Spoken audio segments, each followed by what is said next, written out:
بالله من الشيطان الرجيم. بسم الله الرحمن الرحيم. قاف القرآن المجيد بل عجبوا أن جاءهم منذر منهم وقال الكافرون هذا شيء عجيب. أإذا متنا وكنا ترابا ذلك رجع بعيد. قد علمنا ما تنقص الأرض منهم وعندنا كتاب حفيظ.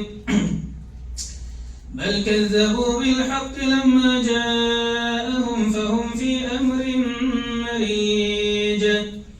أفلم ينظروا إلى السماء فوقهم كيف بنيناها وزيناها وما لها من فروج. والأرض مددناها وأحيينا به بلدة ميتا وكذلك الخروج. كذبت قبلهم قوم نوح وأصحاب الرس وثمود وعاد وفرعون وإخوان لوط وأصحاب الأيكة وقوم تبع كل كذب الرسل فحق وعيد. أفعينا بالخلق الأول بل هم في لبس من خلق جديد. وقال تعالى في موضع آخر وإذا رأيتهم تعجبك أجسامهم وإن يقولوا تسمع لقولهم كأنهم خشب مسندة يحسبون كل صيحة عليهم هم العدو فاحذرهم قاتلهم الله أنى يؤفكون.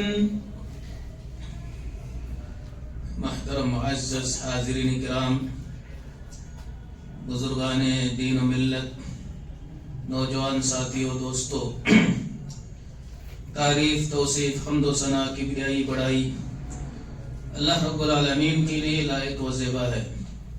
درود و سلام ہو جناب محمد رسول اللہ صلی اللہ علیہ وسلم پر، جنہیں ہماری رشد و ہدایت کے لیے آخری نبی اور ساری کائنات کے لیے رحمت للعالمین بنا کر اللہ تعالیٰ نے مبعوث فرمایا ہے. معزز حاضرین، یہ دور فتنے کا دور ہے. اللہ کے رسول صلی اللہ علیہ وسلم کی بہت ساری حدیثیں ہیں، بہت ساری علامتیں اللہ کے رسول نے بتلائی ہے کہ جب جب یہ علامتیں ظاہر ہو جائیں کہ سمجھ لو قیامت آنے والی ہے. یہ قیامت کی نشانیاں ہیں. انہی فتنوں اور علامات میں سے ایک علامت جو ہے چرب زبانی ہے. چرب زبان آپ سمجھتے ہوں گے، انسان کی زبان کا بہت تیز ہونا، زبان کا بہت تیز ہونا، بڑی فصاحت و بلاغت کا ہونا، ہر سوال کا جواب اپنے الفاظ سے سوال کو کاٹ دینا، باتوں کو ادھر ادھر پھیر دینا اور اپنی بچاؤ کر لینا. انہی الفاظوں سے آپ چرب زبانی سمجھ سکتے ہیں. اس کو چرب زبان کہا جاتا ہے. یعنی انسان کے پاس نہ تو علم ہے، نہ دلیل ہے، نہ حدیث ہے، نہ قرآن ہے، لیکن اس کے پاس زبان ہے. زبان کے ذریعے سے باتوں کو اس انداز سے وہ گھماتا ہے کہ لوگ اس کا مقابلہ نہیں کر پاتے، اس کا جواب نہیں دے پاتے. لوگوں کو وہ باتوں کے ذریعے سے، تیز زبانی کے ذریعے سے وہ بیوقوف بناتا ہے، احمق بناتا ہے. تو یہ کیا ہے؟ قیامت کی علامتوں میں سے ایک علامت ہے. اللہ کے رسول صلی اللہ علیہ وسلم نے کئی حدیثوں میں بات فرمائی ہے کہ قیامت سے پہلے خطیبوں کی کثرت ہوگی. خطیبوں کی کثرت ہوگی، علماء کی قلت ہوگی، فقہا کی قلت ہوگی. یعنی خطیب بہت ہوں گے تقریر کرنے والے، لیکن علماء بہت کم ہوں گے. قیامت سے پہلے علم کو اٹھا لیا جائے گا، حکومت جاہلوں کے ہاتھ میں ہوگی، قیادت و سیادت جاہلوں کے ہاتھ میں ہوگی. اللہ کے رسول صلی اللہ علیہ وسلم سے صحابہ کرام نے پوچھا کہ علم کیسے اٹھا لیا جائے گا؟ کہ اللہ کے رسول نے فرمایا کہ علماء کو اٹھا لیا جائے گا. جو اچھے علماء ہیں، جو قرآن و حدیث کو جانتے ہیں، قرآن و حدیث کا فہم ان کے اندر ہے، صحابہ کرام کا فہم ہے، جو قرآن و حدیث کی صحیح ترجمانی کرنے والے علماء کرام ہیں، ان علماء کرام کو اللہ تعالیٰ اٹھا لے گا. یعنی ان کی موت ہو جائے گی. یعنی عالموں کی موت علم کی موت ہے. عالموں کو اٹھا لینا یہ علم کو اٹھا لینا ہے. تو قیامت سے پہلے اللہ تعالیٰ علم کو اٹھا لے گا. جو اچھے علماء ہیں ان کی موت ہو جائے گی، ان کا کوئی متبادل نہیں آئے گا.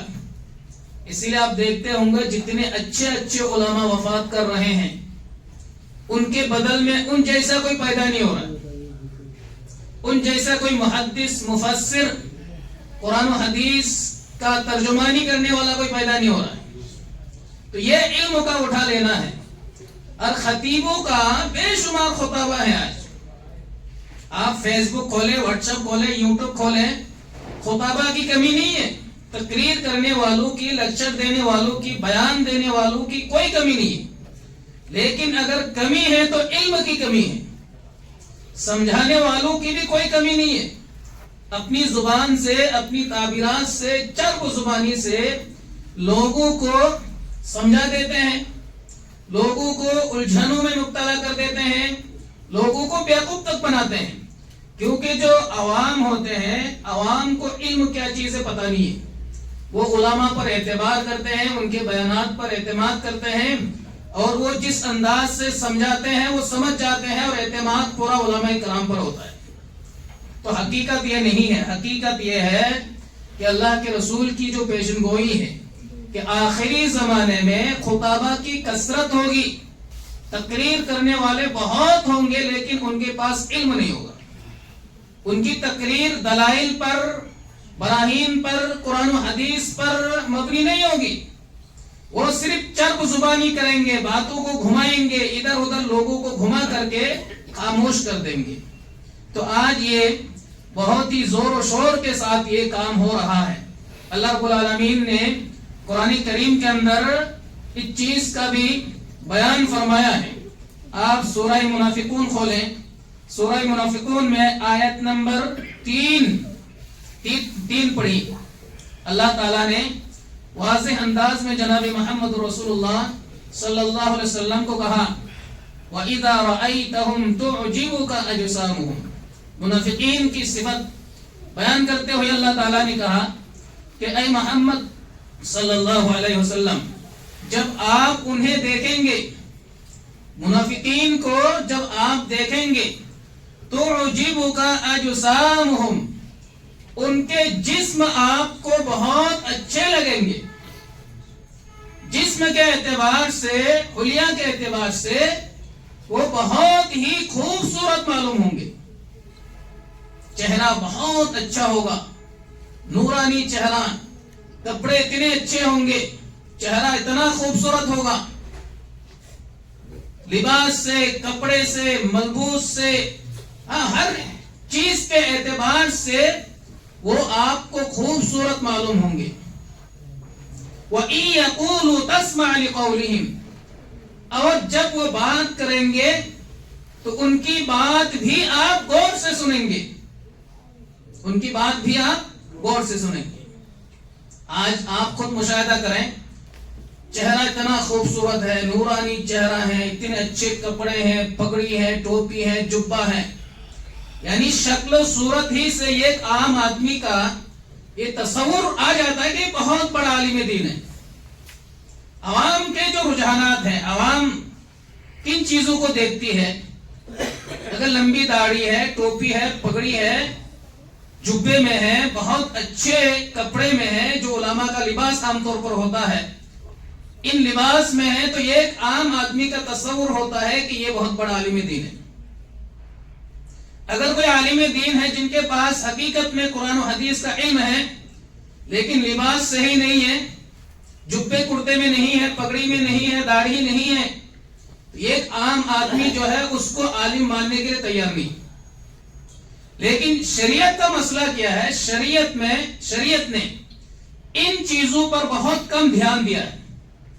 اللہ تعالیٰ نے جناب محمد رسول اللہ صلی اللہ علیہ وسلم کو کیا فرمایا؟ جب آپ ان کو دیکھیں گے ان کا جسم بہت خوبصورت معلوم ہوگا، چہرہ بہت خوبصورت ہوگا، کپڑے بہت اچھے ہوں گے، اور جب وہ بات کریں گے ان کی باتوں میں اتنی فصاحت ہوگی، اتنی بلاغت ہوگی، اتنی چرب زبانی ہوگی، اتنی شیرینی باتیں ہوگی، اتنی چکنی باتیں ہوگی، اتنی چٹپٹائی ہوئی باتیں وہ کریں گے کہ آپ کو ان کی باتیں بہت اچھی معلوم ہوگی۔ اس انداز سے وہ بات کریں گے، آپ کو سننے ہی کا دل کرے گا، آپ ہلیں گے نہیں اپنی جگہ سے، ہے کہ نہیں؟ بہت سارے خطبہ ایسے ہیں جب وہ بیان کرتے ہیں جگہ سے انسان ہلنے کے لیے تیار نہیں ہوتا، چپ چاپ سنتا ہے۔ یعنی کان کو لذت ملنی چاہیے۔ اب کوئی آتا ہے بہت ہی ترنم کے ساتھ تقریر کرتا ہے، بہت ترنم کے ساتھ، اب عوام کا دھیان کس پہ ہوتا ہے؟ سننے میں اچھا لگ رہا ہے، یعنی کانوں کو لذت مل رہی ہے، وہ سن رہے ہیں، لیکن دھیان اس پہ بہت کم ہوتا ہے کہ وہ جو باتیں بیان کر رہا ہے ان باتوں میں قرآن و حدیث کے حوالے سے کتنی باتیں انہوں نے بیان فرمائی، کتنی باتیں قرآن کی بیان فرمائی ہیں اور کتنی باتیں حدیث کی بیان فرمائی ہیں، کتنی باتوں کا انہوں نے صحیح حوالہ پیش کیا ہے۔ ان چیزوں میں عوام کا دھیان بہت کم ہوتا ہے، نہ کے برابر ہوتا ہے۔ صرف دیکھتے ہیں حلیہ کے اعتبار سے، چہرے کے اعتبار سے، کپڑے کے اعتبار سے بہت خوبصورت ہے، زبان کے اعتبار سے بہت خوبصورت ہے، فصاحت ہے، بلاغت ہے، بہت ہی شیرینی باتیں کر رہے ہیں، زبان کے بہت تیز ہیں، بہت ہی چٹپٹائی ہوئی باتیں بیان کر رہے ہیں، سننے میں بہت اچھا لگ رہا ہے، سن رہے ہیں۔ حاصل کیا ہے؟ حاصل زیرو، صفر، کچھ بھی نہیں۔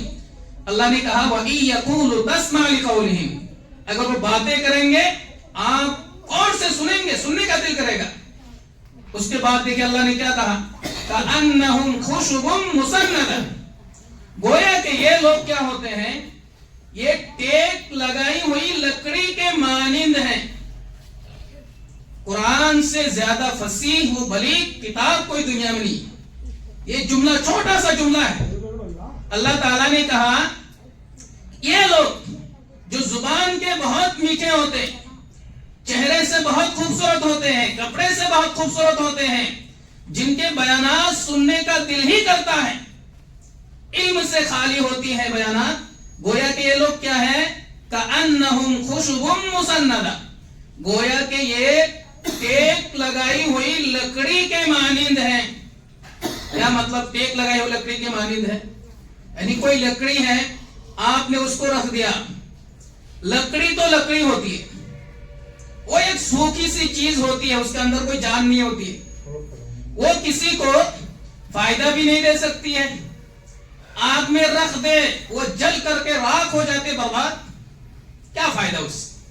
لکڑی۔ تو اللہ نے کہا کہ گویا کہ یہ ٹیک لگائی ہوئی لکڑی کے مانند ہے، یعنی ان سب کے باوجود یہ سب کیا ہے؟ بزدل ہے۔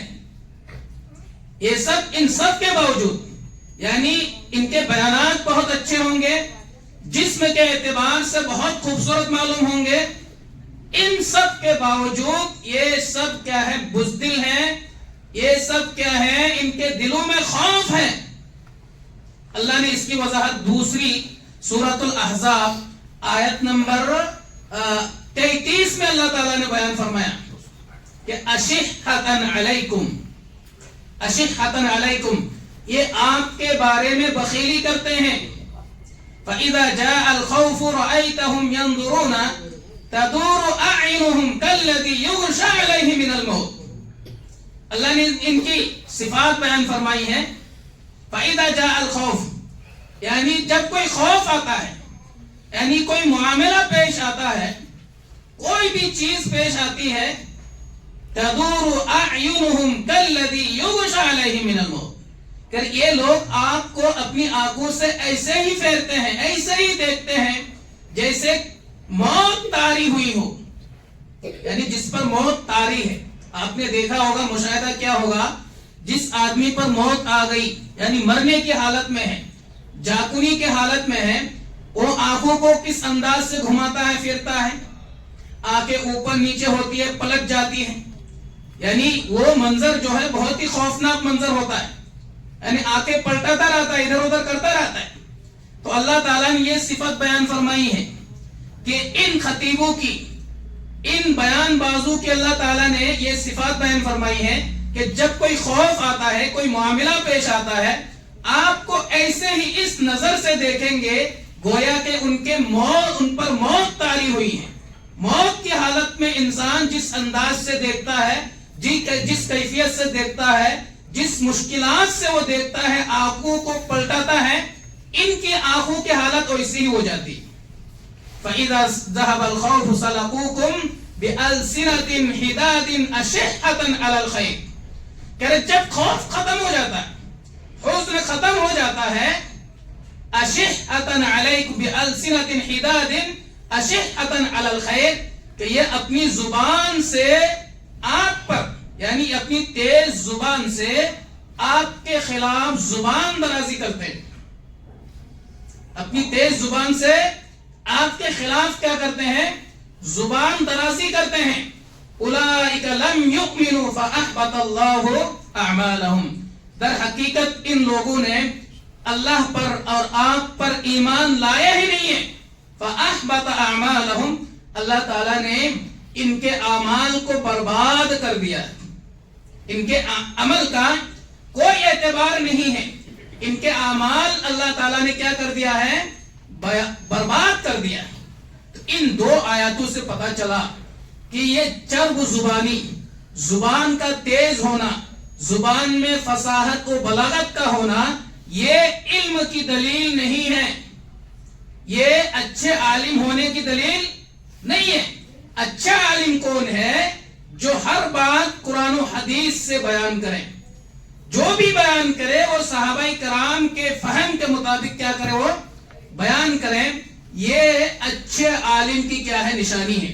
اللہ رب العالمین نے ایک اور جگہ پر بیان فرمایا ہے وَإِذَا رَأَيْتَ الَّذِينَ يَخُوضُونَ فِي آيَاتِنَا فَأَعْرِضْ عَنْهُمْ حَتَّى يَخُوضُوا فِي حَدِيثٍ غَيْرِهِ.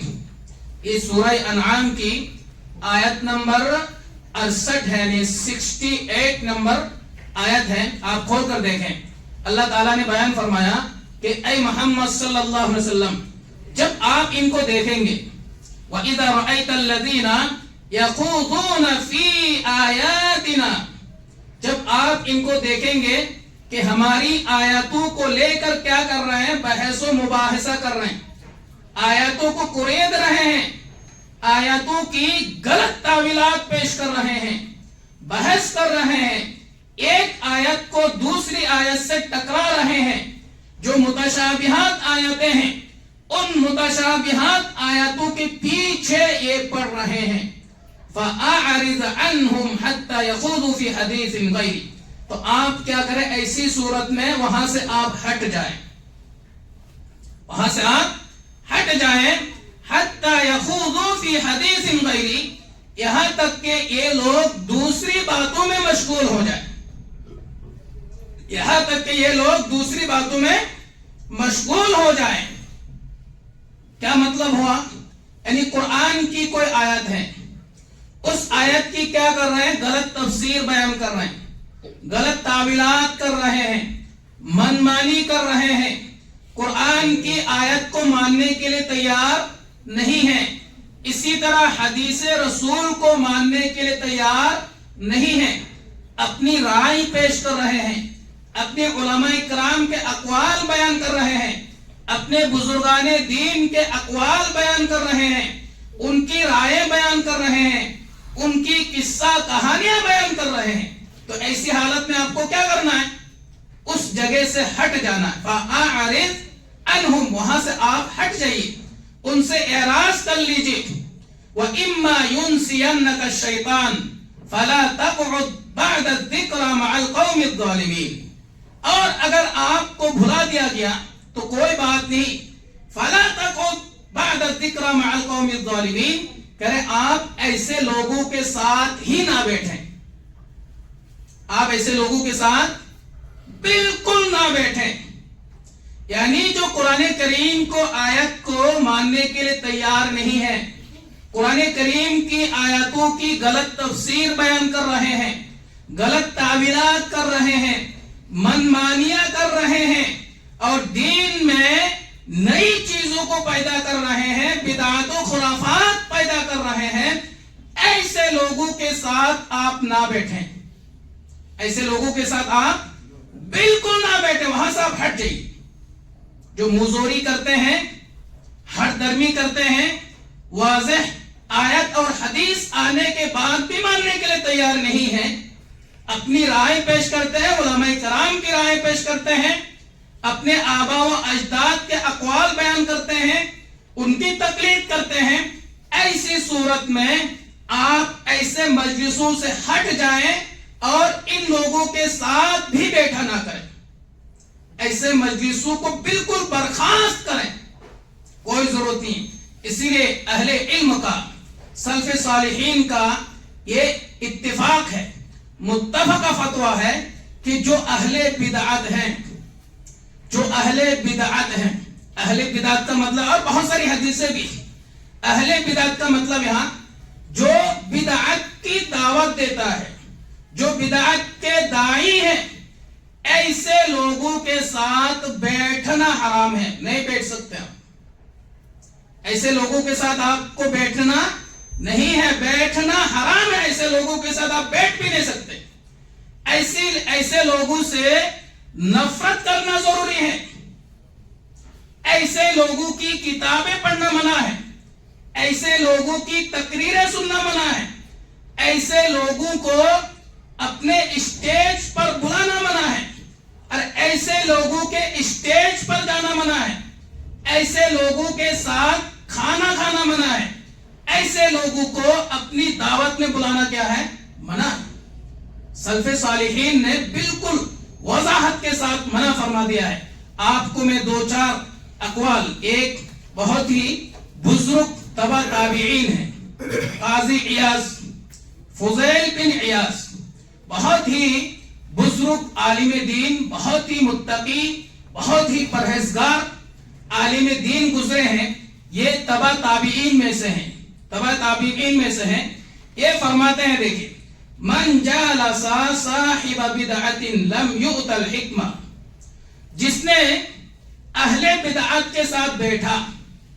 اہل بدعت سمجھ رہے ہیں؟ یعنی جو بدعت قائم کرتا ہے، بدعت کو جنم دیتا ہے. یہاں عام آدمی مراد نہیں ہے، جو عوام ہے ان کو پتہ ہی نہیں ہوتا بدعت کیا ہے، شرک کیا ہے.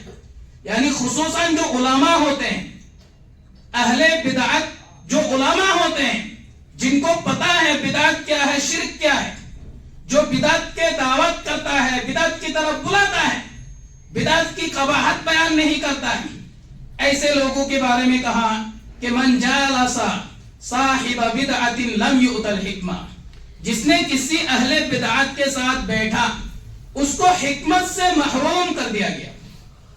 اس کے پاس حکمت نہیں ہے، اللہ تعالیٰ اس کو حکمت عطا نہیں کرے گا. اب حکمت کیا چیز ہے؟ یعنی آپ اگر کسی اہل بدعت کے ساتھ بیٹھیں گے، ان کی صحبت اختیار کریں گے، تو ان کی صحبت کا اثر آپ پر ضرور پڑے گا. اور قرآن و حدیث کو جس انداز سے ہمیں سمجھنا چاہیے، قرآن و حدیث کی جو سمجھ ہے، فہم ہے، صحیح فہم ہے، صحیح سمجھ ہے، اس صحیح فہم اور سمجھ سے آپ کو کیا کر دے گا؟ دور کر دے گا. اور حکمت کسے کہتے ہیں؟ حکمت کہتے ہیں قرآن و حدیث کو فہم سلف کے مطابق سمجھنا. یعنی صحابہ کرام کے فہم کے مطابق خیر القرون کے فہم، ان کے سمجھ کے مطابق قرآن و حدیث کو سمجھنا، اسی کا نام کیا ہے؟ حکمت. اسی کا نام کیا ہے؟ حکمت ہے. اور جو بدعتی ہوتا ہے، جو بدعت کی دعوت کرتا ہے، بدعت کی طرف لوگوں کو بلاتا ہے، اس کے پاس قرآن و حدیث کا فہم نہیں ہوتا ہے، سوچ سمجھ نہیں ہوتی. وہ اپنا سمجھ، اپنی فکر اور اپنا فہم جو ہے آپ کے اندر ڈال دے گا، اور یہ صحبت سے بہت زیادہ انسان کیا ہوتا ہے؟ متاثر ہوتا ہے. اس لیے انہوں نے کہا کہ جس نے صاحب بدعت، اہل بدعت کے ساتھ بیٹھا، اس کو حکمت سے خالی کر دیا گیا، دور کر دیا گیا. ان کا دوسرا قول ہے لا تجالس مع صاحب بدعت فإني أخاف ان تنزل عليك اللعنة. کہہ رہے تم کسی اہل بدعت کے ساتھ نہ بیٹھو، کسی اہل بدعت کے ساتھ نہ بیٹھو، مجھے خوف ہے کہ تمہارے اوپر بھی لعنت نہ برس پڑے، اللہ تعالیٰ تمہارے اوپر بھی لعنت نہ کرے. کیوں؟ کیونکہ جو اہل بدعت ہوتا ہے، جو صاحب بدعت ہوتا ہے، جو بدعت کو ایجاد کرتا ہے، اس پر اللہ رب العالمین کی کیا ہوتی ہے؟ لعنت ہوتی ہے. اگر آپ اس کی صحبت اختیار کریں گے، کہیں آپ پر وہ لعنت پلٹ نہ آئے، آپ پر بھی لعنت نازل نہ ہو جائے. اسی طرح انہوں نے کہا کہ من احب صاحب بدعت احبط اللہ عملہ واخرج نور الاسلام من قلبہ. فضیل بن عیاض نے فرمایا کہ جس نے کسی بدعتی سے محبت کی، کسی اہل بدعت سے محبت کی اگر کسی نے، احبط اللہ عملہ، اللہ تعالیٰ اس کے عمل کو کیا کر دے گا؟ برباد کر دے گا. آپ کے اعمال بہت اچھے ہیں، لیکن آپ نے جو صحبت اختیار کی اور آپ نے جو محبت کی جس آدمی سے، وہ آدمی کیا ہے؟ بدعتی ہے، وہ اہل بدعت ہیں، وہ بدعت کی نشر و اشاعت کرتا ہے، بدعت کی تبلیغ کرتا ہے. ایسے آدمی سے آپ نے کیا کی؟ محبت کی، تو آپ کے اعمال کو اللہ تعالیٰ کیا کر دے گا؟ برباد کر دے گا. وَأَخْرَجَ نُورَ الْإِسْلَامِ مِنْ قَلْبِهِ، اور ایسے آدمی کے دل سے اللہ تعالیٰ اسلام کا نور نکال دے گا، ان کے دل سے اسلام کی روشنی ختم کر دے گا. اس کے دل و دماغ میں اسلام کی ہدایت نہیں ہوگی، اسلام کا نور نہیں ہوگا، اسلام کی تعلیمات نہیں ہوگی، قرآن و حدیث کا فہم ان کے دل و دماغ سے اللہ رب العالمین نکال کر کے باہر پھینک دے گا. اسی طرح آپ دیکھیں ایک قول اور ہے، من جلس مع صاحب بدعت فی طریق فجز فی طریق غیرہ.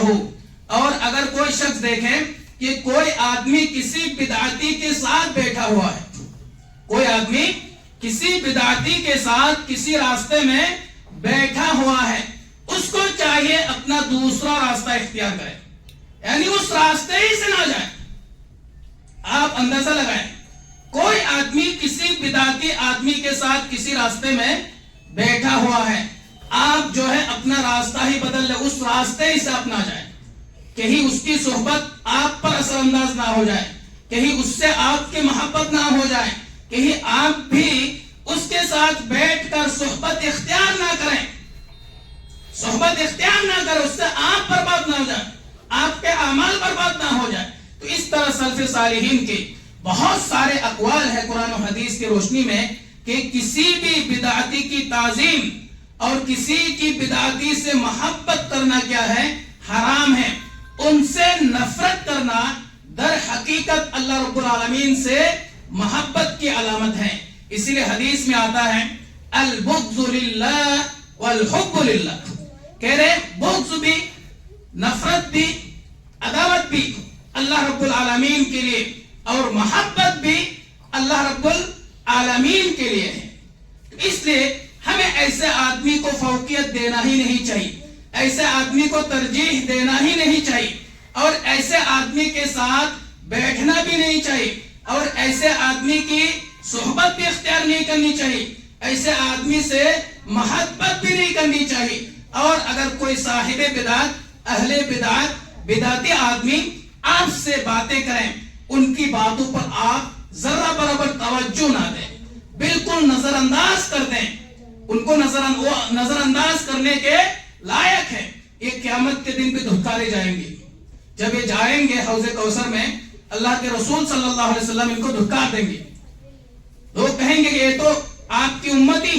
اللہ کے رسول صلی اللہ علیہ وسلم فرمائیں گے تمہیں پتا نہیں ہے کہ میرے مرنے کے بعد، وفات کے بعد ان لوگوں نے دین میں کیا کیا خرافات، کیا کیا بدعتیں ان لوگوں نے جنم دی. اللہ کے رسول صلی اللہ علیہ وسلم کے حوض کوثر سے بھی محروم ہوں گے، شفاعت سے بھی محروم ہوں گے. وہاں بھی یہ دھتکارے جائیں گے، وہاں بھی کوئی تعظیم نہیں ہوگی، وہاں بھی کوئی تقریب نہیں ہوگی. ایک حدیث میں آتا ہے کہ من وقر صاحب بدعت فقد ہدم الاسلام. جس نے کسی بدعتی کی تعظیم کی، تکریم کی، اس نے گویا کہ اسلام کو منہدم کر دیا، اسلام کو ڈھا دیا. تعظیم و توقیر، دل کی تعظیم، دل کی تقریب کسی بدعتی کے لیے جائز نہیں ہے. اور اس سے یہ پیغام بالکل مقصود نہیں ہے کہ اسلام جو ہے نفرت کی تعلیم دے رہا. نفرت نہیں ہے، یہ نفرت نہیں ہے، یہ اللہ رب العالمین کے لیے نفرت ہے. بہت سارے امور میں اللہ رب العالمین نے ایسے افراد کو بائیکاٹ کرنے کا حکم دیا ہے، خصوصاً جو صاحب بدعت ہے، اہل بدعت ہیں. ان لوگوں کو اللہ تعالیٰ نے بائیکاٹ کرنے کا حکم دیا ہے. ان کی صحبت اختیار کرنے سے اللہ رب العالمین منع فرمایا ہے. آپ اسی سے بدعت کی مذمت آپ اندازہ لگا سکتے ہیں. جب صاحب بدعت کی صحبت اختیار کرنا جائز نہیں ہے، ان کے ساتھ بیٹھنا جائز نہیں ہے، ان سے محبت کرنا جائز نہیں ہے، ان کو اپنی دعوت میں بلانا جائز نہیں ہے، ان کے ساتھ بیٹھ کر کھانا جائز نہیں ہے، تو بدعت کی مذمت کس حد تک ہوگی؟ اللہ کے رسول صلی اللہ علیہ وسلم نے فرمایا کل بدعت ضلالہ وکل ضلالۃ فی النار. ہر بدعت کیا ہے؟ گمراہی ہے، اور ہر بدعت جہنم کی طرف لے جانے والی، ہر بدعت جہنم کی طرف لے جانے والی. اسی طرح اسی فضیل بن عیاض کا ایک قول ہے کہ میں جو ہے کسی یہودی کے ساتھ کھانا پسند کرتا ہوں، لیکن کسی اہل بدعت کے ساتھ کھانا پسند نہیں کرتا. یہ اقوال، یہ قول ہمیں بہت تعجب معلوم ہو رہا ہوگا. آپ جو دیکھیں گے یہ ایک یہودی ہے اور ایک بدعتی ہے.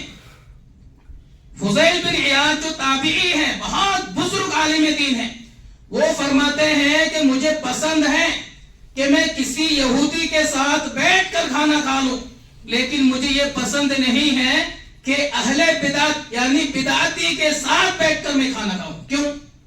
کیونکہ جو یہودی ہوتا ہے وہ اپنے مذہب کا ہوتا ہے، وہ ہمارا مخالف ہوتا ہے، وہ ہمارا دشمن ہوتا ہے، وہ سب کو پتا ہے یہودی. لیکن جو بدعتی ہوتا ہے وہ اسلام کے آڑ لے کر کام کرتا ہے. وہ یہ باور کراتا ہے کہ یہ اسلام ہے، حقیقت میں اسلام نہیں ہے. وہ یہ باور کراتا ہے یہ سنت ہے، حقیقت میں سنت نہیں ہے. یہودی جو بھی کرتا ہے اس کا مذہب اچھا ہے یا برا وہ اپنی جگہ، اس کی تائید نہیں ہے، لیکن وہ اپنا مذہب سمجھ کر کرتا ہے. لیکن جو ایک بدعتی ہوتا ہے وہ اسلام کا نام لے کر کرتا ہے، حالانکہ اسلام نہیں ہے.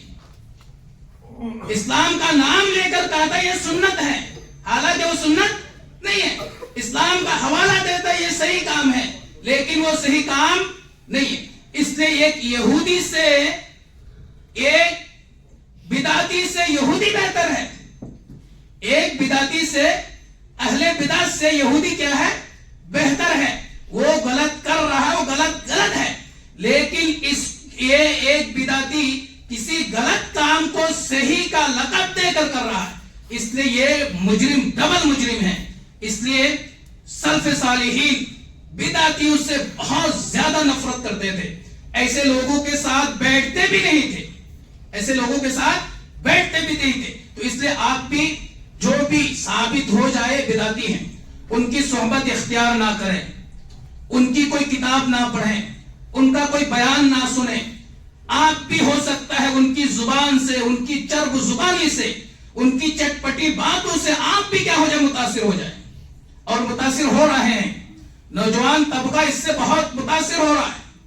بہت سارے یوٹیوبر بنے ہوئے ہیں مولوی، ہیں بیٹھے بیٹھے فتوا بازی، اچر گزبانی، قصے کہانیاں لوگوں کو سننے میں بہت اچھا لگتا، لوگ سنتے متاثر ہوتے ہیں اور ان کی تائید بھی کرتے ہیں. اور یہ بدعتی ہونے کی ایک بہت بڑی علامت بتائی گئی ہے کہ بدعتی ہونے کے لیے کافی ہے وہ کسی بدعتی کی تعریف کرے. آپ ذرا غور کریں، بدعتی ہونے کے لیے کافی ہے وہ کسی بدعتی کی تعریف کرے، حمد و ثنا بیان کریں. اسی لیے کسی بدعتی کی تعریف بھی کرنا جائز نہیں ہے.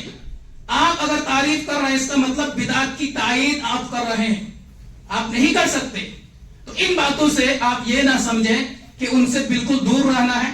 جو عوام کا طبقہ ہے ان کو بدعت ودعت پتہ نہیں ہوتا ہے، انہیں ہمیں سمجھانا ہے یہ بدعت ہے، یہ شرک ہے. اور جو خواص کا طبقہ ہے آپ یہ بالکل امید بالکل وہ نہ رکھیں کہ یہ بہت بدتمیز قوم ہوتی جو خواص کا طبقہ ہوتا ہے. ان کو سب کچھ پتا ہوتا ہے، اس کے باوجود بھی حق قبول کرنے کے لیے تیار نہیں ہوتا ہے. اور عوام کو یہ طبقہ روکتا بھی ہے، چونکہ اس میں اپنا کیا مفادات ہیں، اس میں اپنے کیا کیا فائدے ہیں، ان کے اپنی کیا کیا دکانیں تجارتیں ہیں، وہ ساری چیزیں بند ہو جاتی ہیں. پھر روزی روٹی کے مسائل بھی آتے ہیں. تو یہ عوام کی غلطی نہیں ہے. عوام کو گمراہ کرنے والے اس امت کے علماء سو ہیں جو خود گمراہی پھیلا رہے ہیں، خود گمراہ ہو رہے ہیں اور دوسروں کو بھی گمراہ کر رہے ہیں. تو ایسے لوگوں سے آپ دور رہیں. اللہ رب العالمین سے دعا ہے کہ اللہ تعالی ہمیں بدعت سے دور رہنے کی توفیق عطا فرمائے، سنت پر عمل کرنے کی توفیق عطا فرمائے، بدعت کو سمجھنے کی توفیق عطا فرمائے. آمین یا رب العالمین. وما علینا الا البلاغ.